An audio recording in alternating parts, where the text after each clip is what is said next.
Thank you for joining us today.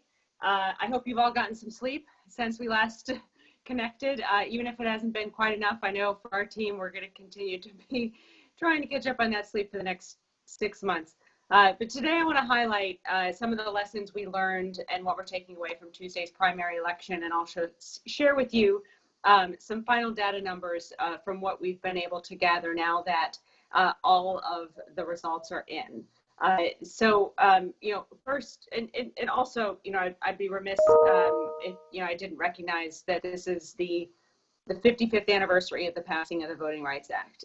And I'm particularly proud that 55 years to the day after that law was signed, we in the state of Michigan are demonstrating through our work that we're truly doing everything we can to ensure every voice is heard and every vote is counted. And again, that is really underscored and reflected by the success of Tuesday, where we saw record turnout, which I'm going to get into, but also I think sets the tone for what we want to plan for and expect for November. So today I'm going to highlight some of the lessons we're taking away again from the election, and share with you again some of the specific data that we've gleaned over the past 24 hours. And also underscore that, again, what August shows is that we can hold safe, accessible, and secure elections in the midst of a pandemic. It did show us what our system, what our infrastructure is able to handle, and what changes we will need to make in order to have a smooth election in November. But the bottom line for me is that with 2.5 or just over 2.5 million people voting in this August primary, that is the largest turnout we have ever had in an August primary. It surpasses the previous record of 2.2 million that was set in the August 2018 primary. And so again, this underscores, when we set out to plan elections, we have a number of metrics that detail success. Are people voting? Is there high turnout? Are there long lines? Is everyone who wants to vote, is everyone who wants to vote able to vote without having to wait in line or risking their health?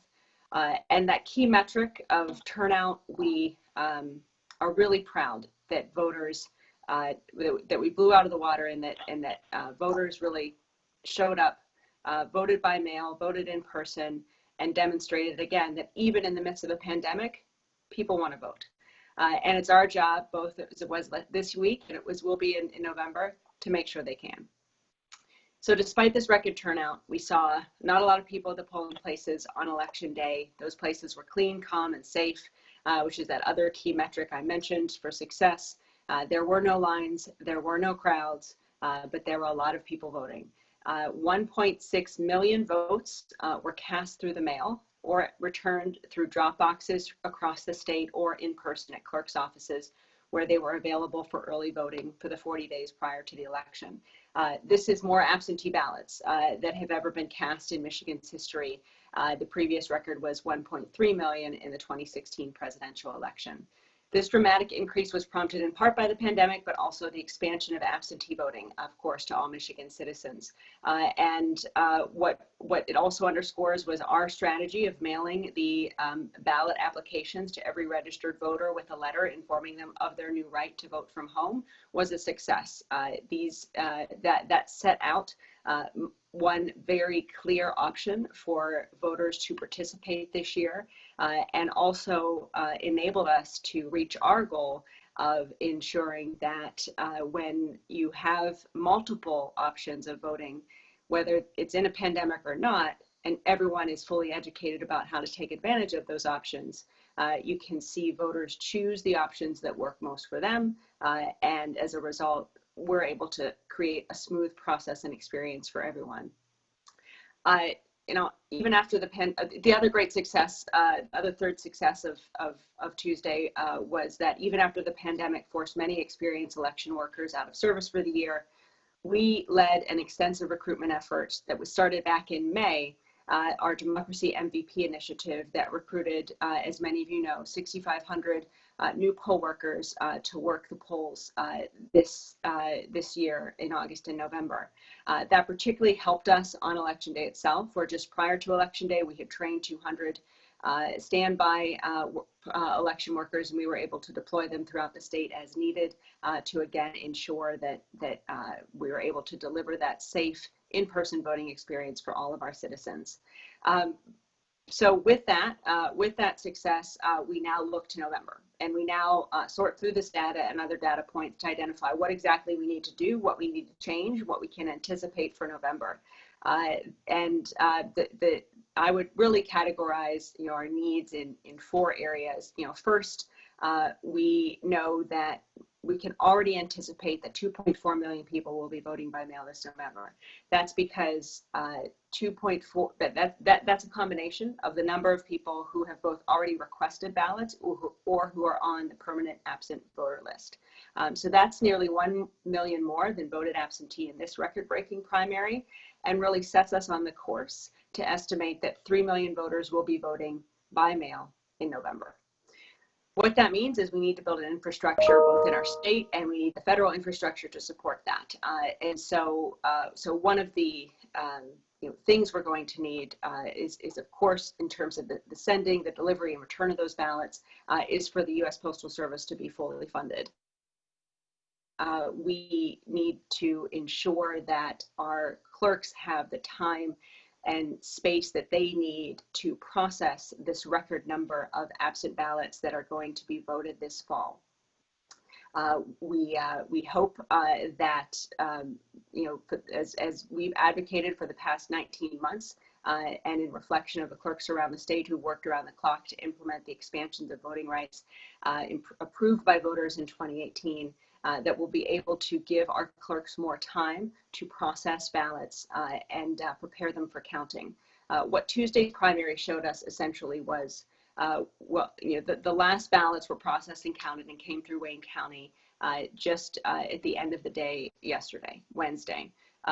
That shows that if we give our clerks an extra day on the front end to begin processing those ballots, they can then have that full extra 12 hours or more to prepare for election day, and we can expect at least a day earlier our election results on the other side. That said, many counties were able to report full results on Tuesday night and early on Wednesday. But 4 of our largest counties could not do any reporting until well into Wednesday, with the final county again finishing last night. Of course, the good news is this legislative change could change that, and we'll be working with our legislators to make that adjustment hopefully in the weeks ahead. To go back to the United States Postal Service, we have worked with them for many months to redesign our ballot envelopes to their standards to ensure that they can be sorted and delivered as efficiently and effectively as possible.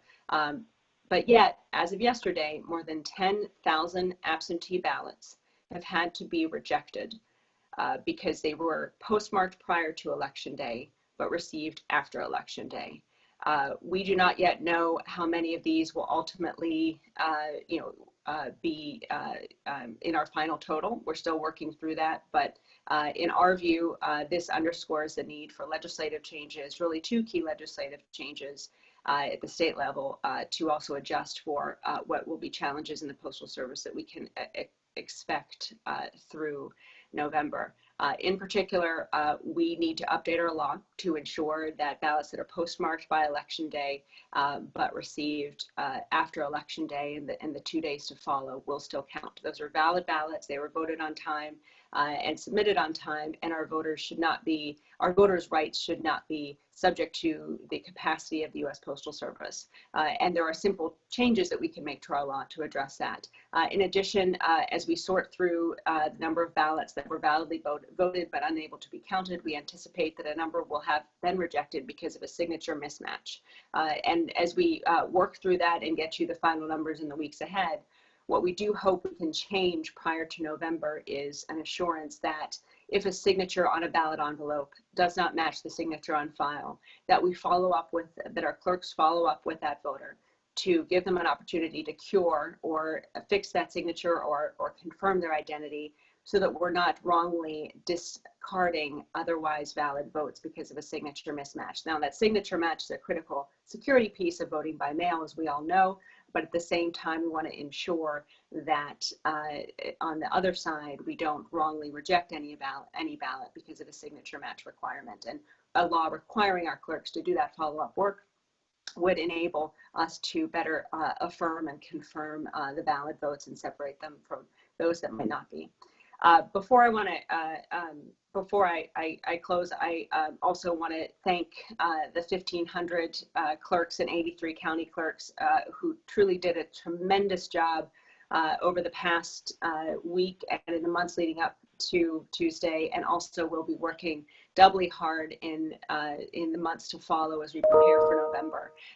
The changes to Michigan's election law, voted by voters in 2018, combined with this pandemic, have placed an enormous amount of pressure on our local election officials. So please, if you see them, thank them. And thank the thousands of people who showed up to work on election day to process and count these ballots that were sent through the mail, or to ensure our precincts were fully staffed. Because again, the success of Tuesday is really born out of the fact that we have a tremendous group of clerks and local election workers in our state who are truly dedicated to ensuring every vote is counted, and also to the thousands of people who put on masks and put on gloves and showed up at polling places throughout the state to ensure that we were able to keep delivering that in-person experience for voters safely and securely. So I hope in the months to follow, we'll be able to seek these changes in the law that will also be able to continue to recruit more election workers, which we will need come November. But again, every data point coming out of Tuesday has underscored and shown us exactly how to run a successful election amidst the pandemic, to welcome record turnout, and to also identify specifically what changes we can make. We can make these changes. There's nothing standing in our way to put us in the best possible position to succeed in November. So with that, thanks again. I'll close for questions.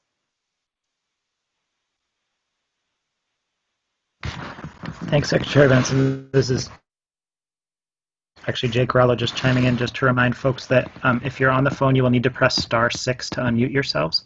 If you're on a computer, you should just be able to press a button. I also just wanted to make one note of clarification. The number of rejected ballots we have so far, that 10,000 number, we actually don't yet know the breakdown of the reason for rejection of those 10,000. So that's my mistake in terms of the way I provided that statistic to the Secretary.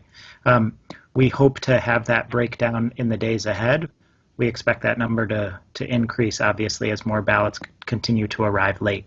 But right now, what we know is that there have been 10,000 ballots rejected, and we'll get definition hopefully in the next day or so as to what the reason was that those ballots were rejected.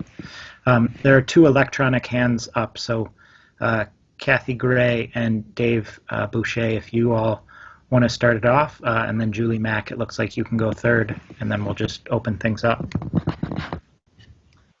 Good morning, Secretary. There were some communities in Wayne County, I think Livonia and Canton in particular, where the results were really late. Do you know what the specific reasons, problems they were having that made their results come in so late, when places like Detroit were able to get theirs done by, what, 2 a.m.? Well, I think there was a number of factors, particularly relating to people showing up, and we're going to be talking directly with those clerks in the weeks ahead to really identify what challenges, any specific challenges they faced. But we were essentially tracking their progress throughout yesterday, checking in, and by all accounts, it's really primarily a reflection of the record number of people voting through the mail, the need to process and count those ballots and get those results out, and then also do balancing and making sure, again, all ballots are accounted for and all the rest. So in the weeks ahead, we'll be getting more specifics. I think right now we just want to let everyone rest. They've done their work, and then identify specifically what may be needed, whether it be more people, more machines, or more time to help smooth out any challenges they encountered in August and prepare them for November. Secretary Benson, this is Dave Boucher. Thanks for your time. We've heard from some clerks, and I'm sure you have too, about the fact that they thought that they had enough people for this election for their AV boards, but they were nervous that they might need to double the number of people or more for the next election. Does your office have an anticipation about how many extra poll workers or AV counting workers will be needed? And as a separate question, do you anticipate or have you already requested additional federal funds to help cover costs of the November election? I'll take the second first. Yes, we have requested both through our congressional leadership and the Senate's, our senators. I along with my colleagues around the country have actually sent a letter to the U.S. senators asking for more federal funding and confirming why exactly we need it. And one of the reasons is just this: we need to be able to hire more people to work our elections this fall, and to do so under enormous challenging circumstances. And so yes, we anticipate in our budget would call for about $15 million in additional funding. This would help us on three fronts: people, machines, and education. With so many things changing and so much, frankly, a lot of misinformation flying through the social media and other airwaves about voting this November, it's going to be incumbent upon us to proactively educate every voter in the state about the sanctity, security of the process, and how to exercise their vote. So that said, for the recruitment effort for this fall, we are absolutely anticipating we will need more people. One of the side benefits of this election and having so many people in place in May and in August through our Democracy MVP program is that we now have folks who've worked one or two elections who can then be veterans in November. That enables us to recruit even more, train them, and have various levels of experience in our newer poll worker workforce in place for November. We'll be watching two things to get that specific number of how many more people we will need. One is, will the legislature act to enable our clerks to begin processing absentee ballots the day prior to election day? If that happens, we'll be able to clarify the number of people we'll need and in what capacity we will need them. If the legislature doesn't act, of course, we're going to really be reaching the limits of what our current system can provide, both with people and machines. And to a certain extent, there are limits on how many more machines we can acquire, not just based on funding, but just on how many machines exist, because every state is needing more machines right now. Our increase in mail voting isn't unique to Michigan, and so there are limits in terms of what capacity we can build, both in terms of people and machines, and again, that's why the more time would be critical. So that said, essentially there are a few more variables that we're waiting to work out in the next few weeks in terms of getting an exact number of how many people we will need, but we will need more people. And in particular, we will be replicating some of our recruitment successes and expanding them. So for example, I spoke with Jerry Anderson, the chairman of DTE Energy. They helped us recruit I think close to 100 poll workers for Detroit. SEIU similarly stepped up. The Detroit Pistons, of course, as you all know, lent us their staff to support our elections. So we're going to be calling on other businesses, other employers, other labor organizations, and other sports teams to similarly step up and help us fill this need, as well as colleges and universities who can also help fill this need in the months ahead. So that's one of the things we've identified. We're going to keep doing that recruitment. But I think I'm particularly proud that other states have been saying we need to recruit more people. What we did in August was we actually did it, again, thanks to the people throughout our state who stepped up to do it. And I can't emphasize enough how much that enabled us to be successful on Tuesday, both in keeping all of our precincts open so we didn't have to unnecessarily overly consolidate too many, as you saw in other states, leading to long lines, and also that we were able to continue processing those absentee ballots and for the most part get results in a reasonable time, although I know yesterday many of you didn't feel that it was reasonable and you didn't want to wait, as many citizens didn't want to either. But I am pleased that we were able to get full results and a complete count by the end of the day yesterday. But again, with twice as many ballots likely being voted absentee in the fall, what that tells us is, it will be, if there's no change in the law, it will likely be well into Friday or potentially even the weekend before we could get results for November's elections in the closest races in our state, unless we change the law. Hi, this is Julie Mack from MLive, and so I have a couple of questions. One is a couple of analysts have told me they're expecting 6 million votes in November. And if it's 2/3 absentee, that would actually be 4 million absentee ballots. So I'm just wondering about that projection. And then the other is, could you just tell us when you talk about them processing ballots, what that means exactly? What would they be doing before the polls open? So I'll take the second first. Actually, the first one I can address quite easily. We've got 7.7 million registered voters in the state of Michigan. I think a 5 million voter turnout would be, particularly, that's what we're on track for. Prognosticators are welcome to expect more. We'll know more in the months ahead as people continue to register to vote and request their ballots through the mail.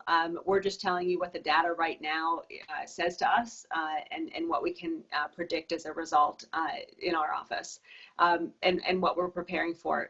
But by all means, we'll continue to see and perhaps adjust our predictions up or down as needed as the weeks unfold in the months ahead. On the forgive me, what was the second question? Oh, just tell us what exactly when you talk about processing. Yeah. Yeah. So when I mean it's a number of things. Speaking broadly, first of course it's the capacity once you get the request to return it around and get that ballot out to the citizen quite quickly. That's sometimes a challenge. We need to provide more resources there, and we'll be looking at that. But that's part of the overall process. Then the ballot comes in. The first step is to open the envelope and do the signature check. That signature check and verification can happen prior to Election Day, but what cannot happen is the actual opening of the envelope, removal of the ballot, and flattening of it, and sorting it into the appropriate precinct to be prepared for tabulation. That's what we'd like to give our clerks an extra day to do, because as of right now, at 7 a.m. on Election Day, that's when they hit the green light to begin opening the envelopes, flattening out the ballots, and preparing them for tabulation. We can put security provisions in place like sequestering, as we've done, to ensure the security of that entire process is preserved and protected. But what we saw on Tuesday was just the overall stress it creates, if nothing else, for our absentee counting boards to basically not even be able to open envelopes and flatten the ballots and prepare them, sort them for running them through the machines until 7 a.m. when there's already a million other things happening and going on and things needing to be done. Now that process has always worked up to this point because of the smaller number of ballots that they had to process, and it was eased this August because we provided high-speed envelope openers and other types of machinery for our clerks to smooth out and increase the efficiency of that pre-tabulation processing. But that said, it doesn't replace what would be a welcome, by all accounts, a welcome extra 12 to 24 hours for our clerks and for our absentee counting boards to be able to have that extra time just to get ready to go on Tuesday, so that you're just focusing on tabulation throughout the day on Tuesday and beyond. And again, truly what the data shows is if we don't make that change, it's not only going to be several extra days before we get the results in our closest races in November, it's also going to put an enormous amount of stress on our election workers, who will have to be, for the most part, sequestered and in many cases working through the night to get all those ballots tabulated and processed and ready to be reported. So again, hoping the legislature will act, and I'm somewhat hopeful and confident they will, but we'll see what happens in the weeks ahead.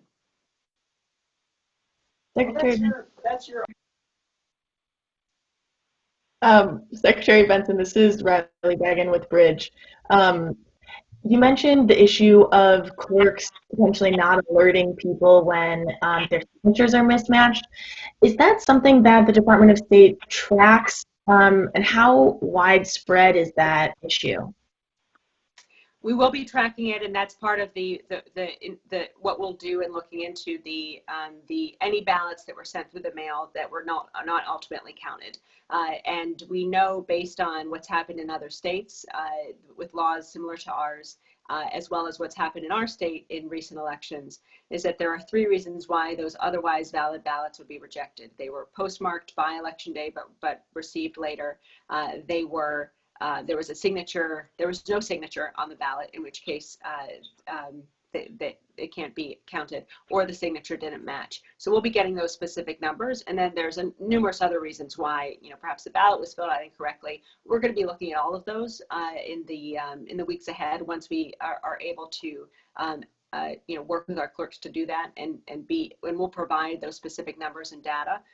What we also do know is that we encourage clerks to, if there is a missing signature or a signature mismatch, to reach out to the voter as soon as that mismatch or missing signature is identified, to give them an opportunity, as I said, to cure it. It's just not required, and would like to require it, just to ensure, again, and that may require us to, if it is required, provide more people and resources to clerks so that they can fulfill that mandate. But I think it's important to ensure that the process is equal throughout the state, and also that we're doing everything we can to ensure every valid vote is counted. Secretary Benson, this is Jacob with MERS News.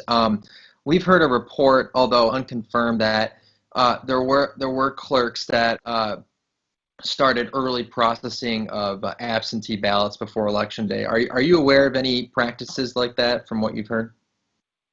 No, but we certainly love more details, and we're happy to look into it.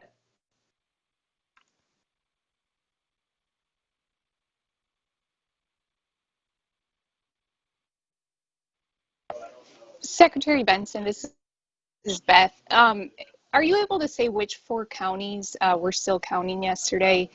And also, do you think that some of the rejections of some ballots because of postal issues, like, was that because they put in the mail late, or because there were delays with the USPS? I think to the second question, we're going to be looking into that, but we do know there were delays. There have been challenges, and we've been working with the Postal Service, and we'll be doing more so in the weeks ahead to really identify the source of those delays. Is it because overtime was cut or whatnot, and the extent in which it impacted the retrieval, the receipt, and the delivery of ballots. We know also a lot of voters used the drop boxes and returned the ballots in person to their clerks. And again, we're going to be sorting through all of those numbers and that data in the weeks ahead. On the other part, the counties, it was essentially our most populous counties. It was, and Jake, correct me if I'm wrong, because I'm doing this from memory. It was Wayne, Oakland, Genesee, and Ingham, I believe. Is that correct? Right. Yes, that's correct.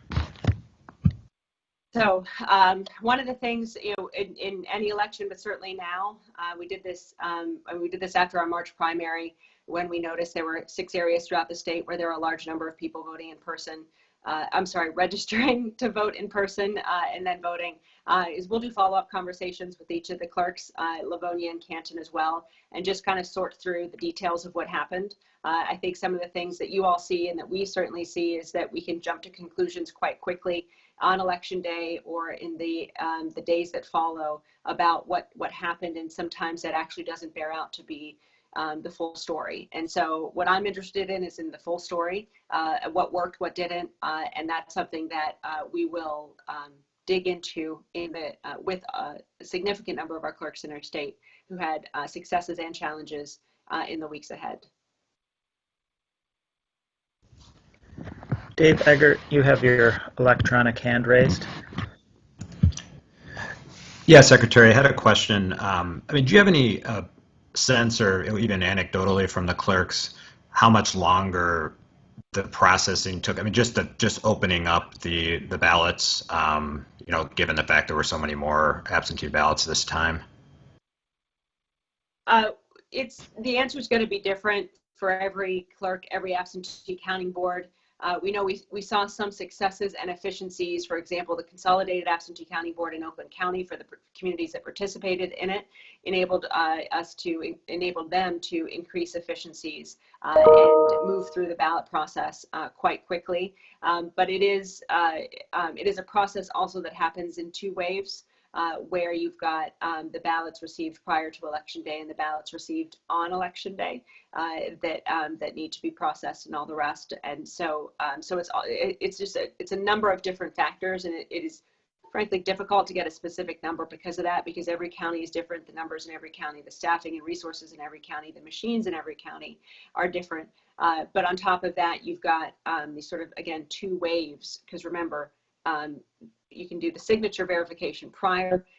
You can begin opening and counting that first wave 7 a.m. But then you get a second wave in later in the day, and those need to have signatures verified and everything else prior to the counting. So it's it's difficult, especially 48 hours after an election, to get you a specific number on that. But it is one of the things we'll be trying to dig deep in, and it's something that I think a follow-up with local clerks can give you more clarity on, because they're the closest to that actual number in their particular community. And that's again why for us in the weeks ahead, those conversations with clerks about asking those questions as well will help us get a clearer sense of capacity issues and needs for November.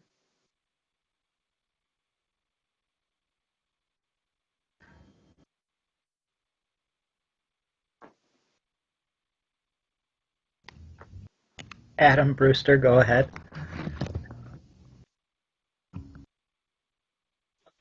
Hi, Secretary Benson. On the issue of poll workers and recruiting, are you thinking of perhaps overstaffing some locations in anticipation of people perhaps calling out the morning of elections to prevent delays in opening, and having more people there than needed the morning of those elections? Potentially. I mean, that's one way to approach it. If we can, and we do have some data to indicate that that last minute vacancies will likely occur in some specific areas. So we can, and we likely will, plan for that for November. We're also anticipating, though, we don't want to just assume, I should say, that those will be the only places we'll need last minute vacancies. And so what worked quite well, I'm sorry, I misspoke, that those won't be the only places where we will have last minute vacancies. And so what worked quite well was basically being able to adjust and adapt and be fluid the morning of and the day prior to recruit and train a couple hundred standby election workers who are on call to be deployed where needed. Now, in this election, they were needed specifically in a few precincts in Detroit and one in Flint. That may be the same in November, or it may change, and they may be needed in Grand Rapids or Kalamazoo or East Lansing. And so, so that, again, that's why more of those conversations with clerks to identify capacity issues will help inform those challenges in the month ahead, the need to meet those challenges. But we will be replicating the model of having people on standby to anticipate unexpected vacancies and fill them where needed. What we're also going to look into also is that line of communication so that we hear as soon as possible when there's unexpected vacancies and can react and respond quickly as well to minimize any lost time at the precinct.